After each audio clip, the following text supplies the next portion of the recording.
Hello প্রিয় বন্ধুরা, কেমন আছো? আশা করি সকলেই ভালো আছো। আবারও চলে আসলাম নতুন একটি গল্প নিয়ে। গল্পটি শেষ পর্যন্ত শুনলে তোমাদের দাঁড়িয়ে যাবে। অঝোর ধারায় বৃষ্টির নামে কল কল করে নিচে পড়ছে। বৃষ্টির সাথে মানুষের অনেক মহব্বত আছে, একটি আকর্ষণ আছে। গম্ভীর হয়ে যায় মন, প্রেমিক প্রেমিকার মন চুয়ে যায় অজানা এক আকর্ষণীয় লোভাতুর চাওয়ায়। আমি 23 বছর বয়সের যুবক। আমার আজ মনটা কেমন করছে। বারান্দায় বসে বসে নিতর দেহে বৃষ্টির খেলা দেখছি। মন জুড়ে চিনচিন করছে। বড়ই একা লাগছে। কিছু একটা আমার নেই। আমার কিছু একটা চাই। ভাইয়া, কি করছিস? আমি হম্বিতম্বি করে চেয়ে দেখি আকাশি নীল টি শার্ট পরে আমার গা ঘেঁষে দাঁড়িয়ে আছে আমার ছোট বোন কান্তা। আমি মুখ তুলে বলে বসে আছি। বৃষ্টি দেখছি। তা আমি দেখছি ভাইয়া, কিন্তু তোমাকে খুব বিষণ্ণতা, একাকিত্বের ভেতর ডুবে থাকা মনে হচ্ছে। তোমাকে আমি অনেকবার বলেছি, জলি আপার আহ্বানে সাড়া দাও। জলি আপা তোমার জন্য পাগল। দুইজনে বসে বৃষ্টির খেলা দেখতে খুব মজা পাবে। কান্তা আমার 2 বছরের ছোট, ভীষণ চটপটে হাসি খুশি মেয়ে। পাতলা গড়নের লিকলিকে শরীর। যেমন সুন্দরী তেমন লেখাপড়াতেও খুব ভালো। আমি জীবনেও কান্তার সাথে কথায় জয়ী হতে পারি না। কান্তা কথার সাথে কথা মিলিয়ে খুব সাবলীলভাবে কাবু করে দেয়। আমাদের মাঝে খুব মিল। ভাই বোনের সম্পর্ক হলেও তুই তুকারি সম্পর্ক। বাহিরে গেলে কেউ বুঝতেই পারে না যে আমরা ভাই বোন। সবাই মনে করে বন্ধু। কান্তা জলিকে খুব ভালোবাসে, তাই কান্তার আশা আমি জলির সাথে প্রেম করি। জলিও অনেকদিন যাবৎ আমার সাথে সম্পর্ক করতে চেষ্টা করে যাচ্ছে। আমি প্রায় 1 বছর নেশায় আসক্ত ছিলাম। কান্তার কারণেই আমি সেখান থেকে ফেরত এসেছি। কান্তা আমাকে খুব ভালোবাসে। মা আমার নারী আন্দোলন করে, যা আমার পছন্দ নয়। নিজেকে প্রচার আর প্রসার করায় আম্মা খুব ভালোবাসে, তাই নিজের টাকা খরচ করে আন্দোলন করে, কিন্তু নিজের অনেক ভুল নিজেই দেখে না। সন্তানের উপর অধিকার আছে, তবে তাদের দেখার সময় উনার নাই। আমরা ভাই বোন ছোট থেকেই কেয়ার করি না আম্মাকে। আব্বা খুব ব্যস্ত ব্যবসায়ী মানুষ। তিনি আমাদেরকে টাকা দিলেই সব দায়িত্ব শেষ, এমন ধারণা পোষণ করেন। দেশ বিদেশ ঘুরে বেড়ায়। মা বাবার মধ্যে তেমন কেমিস্ট্রি আছে বলেও মনে হয় না। আমরা দুইজন নিজেদের ভুবন সাজিয়ে রেখেছি। আড্ডা মারা, বাহিরে যাওয়া, ঘুরে বেড়ানো সব আমরা একসাথেই করি। কান্তা আমার ঘাড়ে হাত রেখে বলে, ভাইয়া, জলি আপা খুব ভালো মেয়ে। তোমাকে সুখী রাখবে। হ্যাঁ বলে দাও। আমি ফোন করে দেই, দেখবে এই বজ্রপাতে কাক ভেজা শরীর নিয়ে তোমার কাছে হাজির হয়ে যাবে। কাকা ভেজা শরীর দিয়ে আমি কি করব? কি বলো ভাইয়া, মোস্ট রোমান্টিক দৃশ্য হল মেয়েদের ভেজা শরীর। তুই এত কিছু জানিস কি করে? কেন ভাইয়া, আমি কি ফিডার খাই? আমি এখনো বাচ্চা নাকি? তুই কি কারোর জন্য ভিজিস নাকি? ভাইয়া, সিরিয়াল আছে না? তুমি শুরু করলে আমি চেষ্টা করতাম। তোমার জন্যই আমি কিছু করতে পারছি না। তোরে কে বাধা দিচ্ছে? যা খুশি করো। কি বলো? বিয়াদবি হয় না। দুনিয়াতে তুমি আগে আসছো, তাই তোমার আগে কিছু করতে হবে। না রে, আমার এই কমিটমেন্ট খেলা ভালো লাগে না। মা বাবার আচরণ দেখে এই খেলার প্রতি মন নেই। ভাইয়া, সেটা তাদের ব্যাপার। তাই বলে কি আমরা সেটা দেখে এখন নিজেদের কষ্ট দেব? ওদের মাঝে ভালোবাসা ছিল, আর সেটার প্রমাণ তুমি আর আমি। বাবা গরিব ছিল, তাই টাকার অভাব দূর করতেই টাকার প্রতি আগ্রহ বেশি। আম্মা আব্বার জন্য ঠিক নয়। তাই বলে কি আমরা ভুল করব? এত কিছু ভাবিস কি করে? তোর কেউ থাকলে বলো, বিয়ে দিয়ে দেই। ভাইয়া, আমি তোমার চিন্তা করি। তুমি এত হ্যান্ডসাম একজন মানুষ, আর তোমার গার্লফ্রেন্ড নাই। কি করে হয়? তোমার দিকে সব মেয়ে চেয়ে থাকে হা করে, তুমি কি জান? তাই তুই কি এই সব দেখে বেড়াস নাকি? আমি হয়তোবা দেখতে ফানি কার্টুন, তাই সবাই দেখে। না ভাইয়া, তুমি ফানি না, তুমি তাদের কাছে হানি। ওরা তোমায় দেখে দেখে গিলে খায়। যা কি বলছিস? ভাইয়া, তুমি আসলেই খুব হ্যান্ডসাম, কিন্তু সেই ফিগারটাকে কাজে লাগাচ্ছ না। ইচ্ছা করলে অনেক মজা করতে পারো। কি করে? একটু এফোর্ট দাও, দেখবে প্রতিদিন তুমি বেড ডেটিং করতে পারবে। তুই কি করছিস নাকি এসব? আমি কোথায় পাব? কেউ আমাকে পছন্দ করে না। সবসময় তোমার সাথেই থাকি। অপরিচিত সবাই মনে করে তুমি আমার বয়ফ্রেন্ড। ভাই বোন হলেও তো আমরা ফ্রেন্ডের মতোই চলি। ফ্রেন্ডের মতো, কিন্তু বয়ফ্রেন্ড না ভাইয়া। তবে তুমি আমার ভাইয়া না হলে জোর করে হলেও তোমাকে বয়ফ্রেন্ড বানিয়ে নিতাম। যে কোনো মেয়ে তোমার জন্য পাগল হবে ভাইয়া, বলে আমার পেছন থেকে আমার গলা পেঁচিয়ে ধরে। আমি বাধা না দিয়ে বসে থাকি। আর কান্তা আমার বুকে হাত বুলিয়ে দিয়ে বলছে, জলি আপা তোমার এই সুটাম দেহের পাগল ভাইয়া। হাত বাড়িয়ে দাও, এনজয় করো। কান্তার হাত যেন থামছেই না। আমার শরীরে তৈরি হচ্ছে এক ধরনের কেমিস্ট্রি। চোখ বন্ধ হয়ে আসছে আরামে। আমি হাত ধরে ছাড়ানোর চেষ্টা করে বলি, কিরে তোর কি হয়েছে? তুই কি জলি হয়ে গেছিস নাকি? যেভাবে হাত দিচ্ছিস যেন তুই নিজেই জলি। কেন ভাইয়া, আমাকে কি জলি আপা মনে হচ্ছে? আমি তো জলি আপারও মতো না। কে বলছে? তুই অনেক সুন্দরী। কে আছে তোর মতো এত সুন্দর? আমি যদি তোমার বোন না হতাম তুমি কি আমার সাথে প্রেম করতে? অবশ্যই করতাম। তোর মতো রূপবতী রাজকন্যা পাওয়া ভাগ্যের ব্যাপারও। কান্তা চট করে আমার সামনে এসে বসে আমার দুই পায়ের ফাঁকে আমার দিকে চেয়ে থেকে বলে, ধন্যবাদ ভাইয়া, তোমার কাছ থেকে কমপ্লিমেন্ট পেয়ে আমি অনেক খুশি। You deserve a kiss from me. বলেই দিয়ে দেয় আমি কিছু বোঝার আগেই। কি করছিস কান্তা? কেন ভাইয়া, ভালো লাগেনি? ভাই বোনে লিপ টু লিপ দেয় নাকি? কুইক হয়। নো প্রবলেম ভাইয়া, বলে আমার মুখের খুব কাছাকাছি মুখ রেখেই কথা বলছে। সত্যি বলতে কি আমার ভালোই লেগেছে। কান্তা যেমন বুঝে গেছে সেটা তাই চট করে বলে উঠে, ইউ এনজয় ইট ভাইয়া। আমার দিকে চেয়ে বলে, সরি ভাইয়া। উঠে দাঁড়িয়ে রুমে চলে যায়। আমি সেখানে বসে থাকি অনেকক্ষণ। কাজের মেয়ে ডাকে সাড়া দিয়ে খাবার খেতে যাই। কান্তা আজ খাবে না, তাই আমি একাই খেয়ে রুমে গিয়ে ঘুমিয়ে যাই।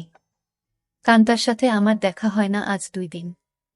লজ্জায় আমিও দেখা করার ইচ্ছা করিনি, কিন্তু আজ আমাদের নানিকে দেখতে যাওয়ার কথা এবং খালাতো ভাইয়ের বিয়ের ব্যাপারে আমাদের অনুষ্ঠানের পরিকল্পনা নিয়ে সকল আত্মীয়স্বজন নিয়ে মিটিং আছে সন্ধ্যায় খালার বাসায়। কান্তার মোবাইলে টেক্সট দিয়ে আমাকে জানিয়ে রেখে বলে সে খালার বাসায় চলে যাবে, যেন আমি মিস না করি, কিন্তু নানির বাসায় সে যাবে না। আমি নানির বাসা থেকে খালার বাসায় গিয়ে দেখি সবাই বসে আছে। আমাদের মিটিং শেষ করে রাত 12। একটা হোভার ডেকে বাসায় আসি। প্রায় সবাই গাড়ি নিয়েছিল, কিন্তু কান্তা কারো লিফট নিতে নারাজ। বাসায় এসে যার যার রুমে চলে যাই। আম্মা জানতে চাইল মিটিং কেমন হলো এবং আমরা কি করব। আমরা দুইজনই কালকে বলবো বলে বিদায় নিই। আম্মা শুধু বলল, আগামীকাল আমরা কক্সবাজার যাব, তোরা কি যেতে চাস নাকি? আমি বললাম না। কান্তা জবাব না দিয়ে চলে যায়। আব্বা আম্মা দুপুরের ফ্লাইটে কক্সবাজার চলে গেলে আমি আর কান্তা বাসায় বসে আছি। তখন কান্তা বলে, ভাইয়া চলো আজ আমরা বাহিরে ডিনার করি। আমি রাজি হতেই কান্তা ধন্যবাদ দিয়ে কাজের মেয়েকে বলে, আমরা রাতে খাবো না আজ। তুই ইচ্ছা করলে ছুটি নিতে পারিস। কালকেও আমরা থাকব না। আমাদের আগেই কাজের মেয়ে চলে যায় তার স্বামীর বাসায়। আমরা বিকালে বাহির হই ডিনারের জন্য। কান্তা ইচ্ছা করে খুব সুন্দর একটা ড্রেস পরে। দেখতে খুব সুন্দর লাগছিল। ড্রেস দেখে কেউ বলবে না আমি তার ভাই। ভাইয়ের সাথে ডিনার করতে যাচ্ছে। কান্তার চেয়ে থাকা যেন আমার ভালো লাগছে না। কি যেন সে বলতে চায়। কি যেন লুকিয়ে আছে কান্তার ভেতরে। ভাইয়া তুই আমার প্রতি রেগে আছিস। সেটা কিন্তু একটা ফান ছিল। কেমন করে যেন একটু বেশি হয়ে গেল, তাই না? সরি ভাইয়া, বাদ দে সেই কথা। আমরা তো ভাই বোন, কিন্তু বন্ধু বটে। আমরা ডিনার করে রাত 10টায় আমরা বাসায় চলে আসি। কান্তা ড্রেস চেঞ্জ করে নিচে টিভি দেখতে আসলে দেখে আমি বসে আছি। ভাইয়া চেঞ্জ করে আস, মুভি দেখব। আগামীকাল কয়েকজনকে ডেকে নিয়ে পার্টি দেব। কি বলো? বেশি না, তুই যাকে ইচ্ছা বলে দিস আসতে। আমি রাজি। যেন ওসব জিনিস না আনে। আমি একটা শর্ট পরে নিচে এসে একটা হিন্দি মুভি দেখছি। কান্তাও শর্ট পরা। মা বাবা না থাকলে আমরা প্রায় সময়ই তা পড়ি। অনেকক্ষণ কান্তা কোনো কথাই বলেনি। অন্য সময় মুভি পছন্দ না হলে বা সাউন্ড বেশি কম নিয়ে ঝগড়া করে। আমি প্রথম কথা বলি, কিরে কান্তা কফি খাবি? দাঁড়াও ভাইয়া, আমি বানিয়ে নিয়ে আসি। বলে কিচেনে চলে যায় এবং কেটলিতে পানির সুইচটা দিয়ে অপেক্ষা করে। আমিও গিয়ে পাশে দাঁড়াই আর বলি, তোর মন খারাপ নাকি? কিছু তো বল। না ভাইয়া, আমার সেই ভুলের জন্য খারাপ লাগছে। কি যে বলিস, কি হয়েছে? আমি কিছু মনে করি নাই। ভালোই লেগেছে। ভালোই লেগেছে কথাটা বললাম কারণ কানটা যেন সহজ হয় একটু। তোমার ভালো লেগেছে? তা আমি তখনই বুঝেছিলাম। কফি নিয়ে আমরা সোফায় পাশাপাশি বসে টিভি দেখছি। কান্তা আমার গাড়ে মাথা রেখে বলে, ভাইয়ে তুমি আম্মা আব্বাকে বলে আমাকে বিয়ে দিয়ে দাও। এত তাড়াতাড়ি বিয়ে করতে চাস কেন? আমি না ভাইয়া, তুমিও করো। আমাদের তো আর লেখাপড়া করে চাকরি করতে হবে না। তাহলে এনজয় করি। কি বলো? দেখলে না তুমি আমার সাথেই কি মজা পাইলে। ভাবি হলে তো আরো পেতে নাকি? কেন? ভাবির কি দুইটা মুখ? আলাদা মজা লাগত। আরে না ভাইয়া, মুখ একটা, জিহবা একটা ছাড়াও মজা লাগার আরো জায়গা আছে। আর সেদিন তুমি আমাকেই ভাবি মনে করে তোমার হাত অন্য জায়গারও খুঁজেছিল। কান্তা আমার কুলে মাথা রেখে বুক চেতিয়ে শুয়ে পড়ে। বলছি জলি আপাকে কালকে ডাক দাও আর ইচ্ছে মতো হাতাও। অনেক বড় বড় আছে জলি আপারগুলো। আমার এত বড় দরকার নাই। ছোটই ভালো। ছোট ভালো বলে আমার গুলির দিকে কুনজরে দেখছো কেন? কি বলছিস? আমি কুনজরে দেখছি তা তুই কি করে বুঝলি? ভাইয়া আমার মাথার নিচের থেকে সংকেত দিচ্ছে। আমি টের পাচ্ছি বলেই হা হা করে হেসে উঠে বসে আর বলে, ভাইয়া আমি এখন জলি আপাকে ফোন দেই। এই ধূপসি মোটা জলি আমার লাগবে না। তোমার কি আমার মতো শুকনা কাঠ পছন্দ? তবে জলি আপা কিন্তু এক্সপার্ট। শুনেছি খুব আনন্দ দেয়। আমাকে অনেক কিছু শিখিয়েছে বলে আমার চোখে চোখ রেখে কেমন একটা ইশারা দেয়। আর বলে, তুমি কিন্তু আমার বুকে হাত দিয়েছিলে ভাইয়া সেদিন। কি করছিস কান্তা? তোর কি লজ্জা নাই? কান্তা আজব সব কাজ করতে লাগল। আমি বললাম, কান্তা তুই কিন্তু অনেক দূর চলে যাচ্ছিস। ভাইয়া আমি অনেক দূর যাচ্ছি না। ভাইয়া এই মুহূর্তে আমার ভালো লাগছে তোমার জিনিসটা ধরে রাখতে। আর সেটাই সত্য। প্লিজ বাধা দিও না। কান্তা তুই আমার ছোট বোন। খুব আদরের। আমি চাই না সামান্য একটু ভুলের জন্য আমাদের জীবন নষ্ট হোক। ভুলের মাঝে আমরা বেঁচে থাকি। ভাইয়া আমাদের সম্পর্কে ফাটল ধরবে না। কান্তা এইসব তুই শিখলে কোথায়? ভাইয়া বয়স হয়েছে, মুভি দেখি আর আমার কাছে রাবারের একটা আছে। সেটা দিয়ে প্রতিরাত প্র্যাকটিস করি। সব শিক্ষার বড় শিক্ষা হলো সেটা। সব মেয়েদেরই বিয়ের আগে এই শিক্ষা অর্জন করা উচিত। অনেকক্ষণ আমাদের মাঝে কোনো কথা নেই, শুধু একে অপরের শ্বাসরুদ্ধকর মুহূর্তকে এনজয় করি। এত সুখ এত আয়েশ জীবনে পাই নাই। কান্তা আমার কানের কাছে বলে, ধন্যবাদ ভাইয়া। তুমি তো বাজিমাত করে দিয়েছ। আমার খালতো ভাই সোহানের বিয়ে আগামীকাল। আমরা খালাতো মামাতো ভাই বোন 15 জন। আর সোহান সবার বড়। ভাই 10 জন আর বোন 5 জন। এই প্রথম একজন ভাইয়ের বিয়ে। গত বছর সোহানের বোন লিজার বিয়ে হয়েছে। অনেক আনন্দ ফুর্তি করেছি আমরা। কান্তা আর লিজা আমাদের সকল ম্যানেজমেন্টের দায়িত্ব নিয়েছে। খুব ব্যস্ত। আজও সকাল সকাল চলে গেছে। সোহান ভাইয়াদের ছাদে ডিজে পার্টির আয়োজন হবে আজ রাতে। আব্বুর ক্লায়েন্ট ঢাকায় কানাডা থেকে আসছে। তাই সকাল সকাল হোটেল থেকে তাদের নিয়ে ব্রেকফাস্ট করে ফ্যাক্টরি পরিদর্শন করতে হবে। আম্মু অনেক রাগ করেছে কারণ আম্মু চায় বিয়ের বাড়িতে যেন থাকে। বিয়ের দিন সারাদিন ছুটি আছে বলে আব্বু চলে যায়। আমি 11টায় ঘুম থেকে উঠে দেখি সেজেগুজে বসে আছে, খালার বাসায় যাবে এবং সেখান থেকে মেয়ের বাড়িতে কিছু জিনিস নিয়ে যেতে হবে। আমাকে দেখেই বলে, কিরে আজ অন্তত একটু তাড়াতাড়ি উঠলে কি হয়? কাজের মেয়েকে না বলে আজ নিজেই নাস্তা দেয় আমাকে। আর ফোনে বড় খালার সাথে স্পিকারে দিয়ে কথা বলছে। ড্রাইভার আমাদের বাসার সামনে বসে আছে যেন তাড়াতাড়ি যায়। কি ব্যাপারও আম্মু আজ নিজে এত আদর করে নাস্তা দিচ্ছ ব্যস্ততার মাঝেও? ফোনে থেকেই আম্মু বলে, তুইও তো আম্মুকে আদর করে অনেক কিছু খাইছিস তাই। একটু চামচামি করছি যেন আসল জিনিসটা পাই। বড় খালা বলে, কার সাথে কথা বলছিস ছাবিনা? ছাবিনা আমার মায়ের নাম। আপি অঙ্কিত। এখন ঘুম ভাঙল। সবাই ভাবছে অঙ্কিত রাগ করেছে। ওকে সাথে করে নিয়ে আয়। ফোনটা অঙ্কিতকে দে। আপি শুনছে, কথা বলো। এই অঙ্কিত, গতকাল আসলি না কেন? সবাই ভাবছে তুই রাগ করেছিস। কারো ফোন ধরিস নাই কাল বিকালে। রাগ করিব কেন? গতকাল আম্মুর একটা বিশেষ অ্যাসাইনমেন্ট নিয়ে ব্যস্ত ছিলাম, সেটা করে দিয়েছি। তাই আম্মু আজ খুব খুশি। 2টার আগেই চলে যাব খালা। আমার নাস্তা শেষ হতেই আম্মু এসে বলে, এই অঙ্কিত, আমরা আবার কখন করব সেটা ভেবেছিস? এত ব্যস্ত হচ্ছ কেন? এই 3 দিন আমরা খুব ব্যস্ত থাকব। ওমা 3 দিন? ড্রাইভার বাহিরে বসে আছে। এখন যাও, দেখি সময় করে একটা কিছু করে দিব। কাজের মেয়েকে 3 দিন ছুটি দিয়ে আম্মু বলে, যা তোর স্বামীর সাথে এনজয় করো। 2000 টাকাও হাতে দেয়। শান্তা নামের কাজের মেয়েটা আমাদের পরিবারের খুব ভালো সম্পর্ক। আমরা সবাই নিজের মতোই ভালোবাসি। শান্তা বলে, আমি আগামীকাল বড় খালার বাসায় যাব, কথা হয়েছে। আমি খালাকে বলেছি কাজে সহায়তার জন্য। তাহলে তো খুব ভালো। আমাকে না জানিয়ে তোরা সব ঠিক করে ফেলেছিস। খালা আমাকে চিঠি দিয়ে দাওয়াত দিয়েছে। অনেক কাজ আছে না? সোহান ভাইয়া অনেক ভালো মানুষ, তাই উনার বিয়েতে সাহায্য করতেই হবে। ঠিক আছে, যা। বাহিরে ড্রাইভারকে গিয়ে বলো আমার 5 মিনিট লাগবে। তুইও দাঁড়িয়ে থাক, তোকে নামিয়ে দিব। আমাকে আম্মু বলে, অঙ্কিত একটু উপরে আয় তো তাড়াতাড়ি বলে সিঁড়ি দিয়ে চলে যায়। আমি উপরে যেতেই আমার বলে, অঙ্কিত যেতে মন চাইছে না, তোর সাথে এনজয় করতে মন চাইছে। এখন যাও, কথা দিলাম আজ সন্ধ্যায় কিছু একটা করে দিব। সত্যি দিবে তো, নাকি জোয়ান মাইয়াদের পেয়ে আমাকে ভুলে যাবি? আমার শিরায় শিরায় আগুন জ্বলছে। কথা দিলাম ডার্লিং।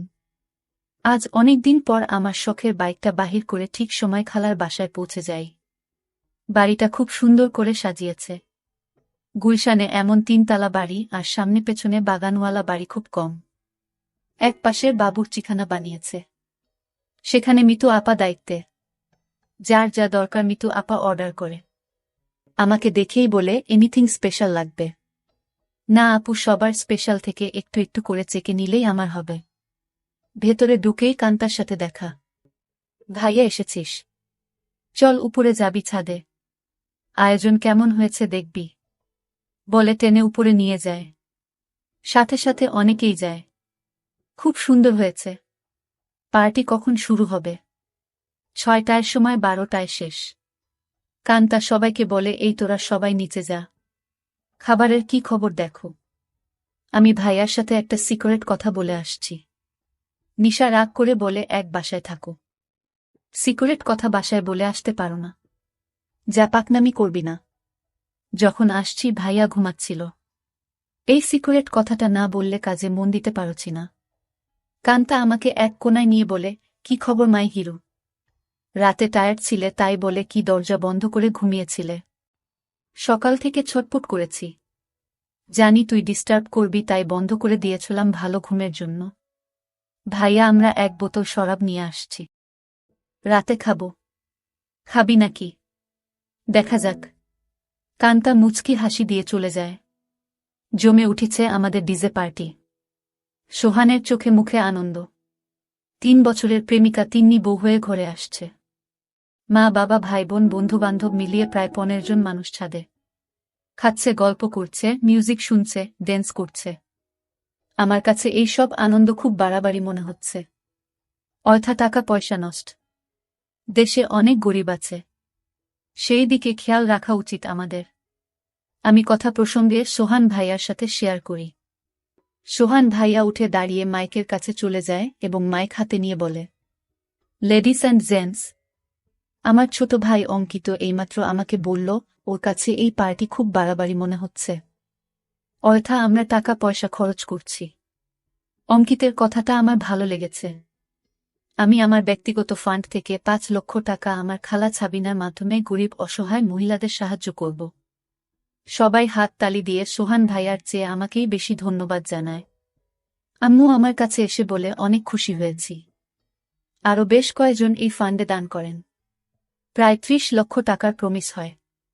আম্মু মাইকে গিয়ে সবাইকে ধন্যবাদ জানিয়ে বলে, কি করে সঠিকভাবে এই ফান্ড ভালো কাজে ব্যবহার হয় সেই জন্য অঙ্কিত সোহান আমার সাথে কাজ করবে। সোহান ভাইয়া আমাকেই দায়িত্ব দিয়ে দেয় যেন আম্মুর সাথে কাজটা সঠিকভাবে করি। আম্মু আবার আমার কাছে এসে বলে, আর দেরি সহ্য হচ্ছে না। আম্মু পাগল নাকি তুমি? কান্তা আমাদের পাশে এসেই বলে, কি খবর ভাইয়া? আম্মুর নতুন পার্টনার হয়ে গেলে। আমি কান্তাকে বলি, তুই ইচ্ছা করলে আমাদের পার্টনার হতে পারিস। বিনিময়ে কিছু দিতে হবে নাকি? আমাকে কিছু দিয়ে দিস হয়ে যাবে। এই কথাই তো আম্মু বলছিল, আর তুই চলে আসলি। দিয়ে দিব, নিয়ে যেও, পার্টনার হতে চাই বলে চলে গেল। আম্মু আবার বলে, এই অঙ্কিত কিছু বলো না। আমার এখন চাই। এখন কোথায় কি করে হবে? শত শত মানুষ। আমি জানি না, তুই একটা কিছু করো, নয়তো সবার সামনে খুলে ধরব কিন্তু। আম্মু কথা শেষ করতে না করতেই ফোন বেজে ওঠে। আম্মুর খুব ঘনিষ্ঠ বান্ধবীর স্বামী কার অ্যাক্সিডেন্ট করেছে। আম্মুর সাহায্য চায়। আম্মুর পরিচিত হাসপাতালে আছে। ওদের অবস্থা তেমন ভালো না। আম্মু সবার কাছে বলে কিছুক্ষণের জন্য যেতে চায়। সাথে আমাকেও নিয়ে যেতে চায়। সবাই তাড়াতাড়ি চলে আসার কথা বলে দেয়। কান্তা আমার পাশে এসে বলে, ভাইয়া কি খবর? আম্মু, দেখি তোমাকে ছাড়া এখন চোখে পথ দেখে না। কি ব্যাপার? আম্মু কান্তাকে বলে, তুই যদি যেতে চাস চল আমাদের সাথে। না আম্মু, তোমাদের ডিস্টার্ব হবে আমি গেলে। আমি এখানেই আছি। সোহান ভাইয়ার ড্রাইভার আমাদের নামিয়ে দেয় হাসপাতালে। আম্মু ডাক্তারের সাথে দেখা করে বলে, উনি আমার রোগী, আপনারা চিকিৎসা করুন, টাকা পয়সা আমি দেখব। আম্মুর বান্ধবী শিলাকে সান্ত্বনা দিয়ে বলে, চিন্তা করিস না, ঠিক হয়ে যাবে। তোরা কোনো টাকা দিস না, আমি পরে এসে সব ঠিক করব। তোর কাছে টাকা না থাকলে বলিস। সোহানের বিয়ে বাসায় বহু মেহমান আমার জন্য অপেক্ষা করছে। আমি এখন যাই। আমরা একটা ট্যাক্সি করে সোজা আমাদের বাসায় চলে আসি। আমার রুমে ঢুকে আম্মু বিছানায় গিয়ে আমাকে বলে, কই তুই আয়, আমাদের হাতে সময় নাই, মাত্র 1 ঘন্টা সময়।